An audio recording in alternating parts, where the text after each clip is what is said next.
Ang alamat ng bundok, Makiling. Sa isang malayong bayan ng Laguna, may isang bundok na may anyong tila isang babaeng nakahiga.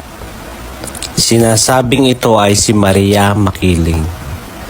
Isang diwata ng kalikasan na noon ay naglalakad sa mga kagubatan, nagbabantay sa mga ilog at nag-aalaga ng mga hayop sa paligid. Si Maria Makiling ay hindi pangkaraniwang babae. Siya ay may mahaba at dumadaloy na buhok na tila agos ng ilog. Ang balat niya nakasimputi ng gatas at mga mata na kumikislap na parang bituin sa langit. Siya ay nakasuot ng isang mahaba at maputing bestida at saan man siya maglakad, bumubukadkad ang kanyang bulaklak sa kanyang daraanan. Bukod sa kanyang kagandahan, kilala si Maria Makiling sa kanyang kabutihan.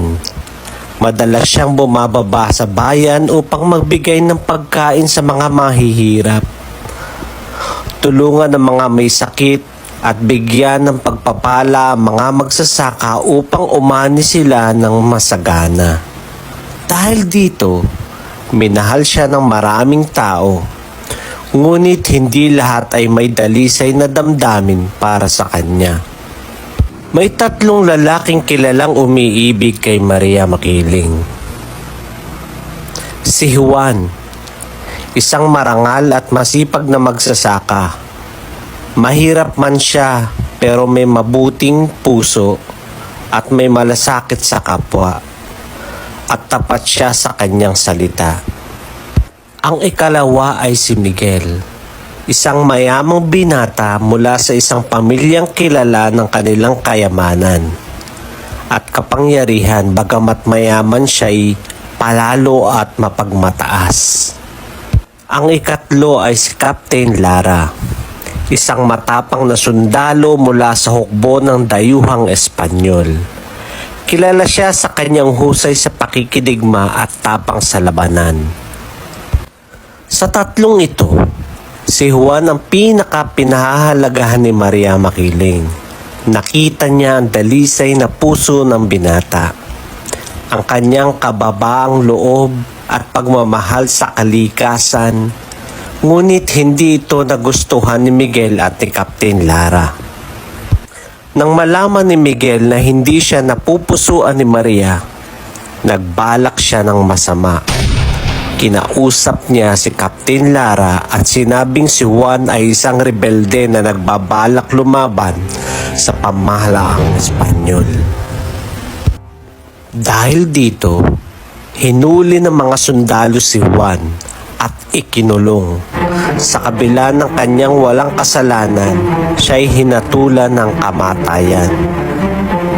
Nang malaman ito ni Maria Makiling, nagmadali siyang bumaba mula sa bundok upang sagipin ang minamahal.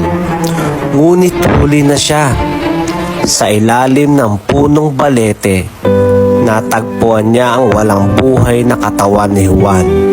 Siya ay pinatay ng mga sundalong Espanyol. Sa sobrang lungkot at puot, naglaho si Maria Makiling sa gitna ng isang malakas na unos. Mula noon, hindi na siya nakita kailanman. Pagkalipas ng ilang araw, isang kakaibang pangyayari ang naganap. Nawala ang dating kasaganaan sa bayan. Nagsimula ng hindi umani ng sagana ang mga magsasaka.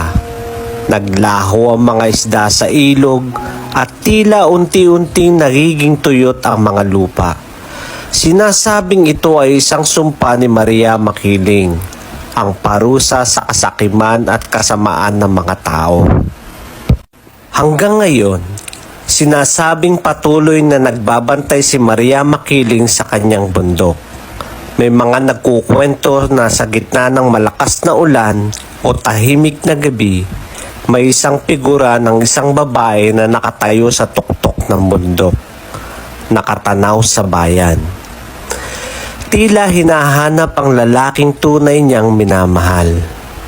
Minsan, sinasabi rin ng ilang mga matatanda na may mga ligaw na manlalakbay ang biglang nakakatagpo sa isang magandang dalaga sa kagubatan ng bundok Makiling. Ngunit bago nila ito malapitan, bigla na lamang itong naglalaw na mistulang isang anino na tinangay ng hangin. At ang bundok Makiling hanggang ngayon nananatili itong isang misteryo at paalala ng pag-ibig at pagkakanulo at sumpa ng isang diwata na minsang nagmahal ng isang mortal.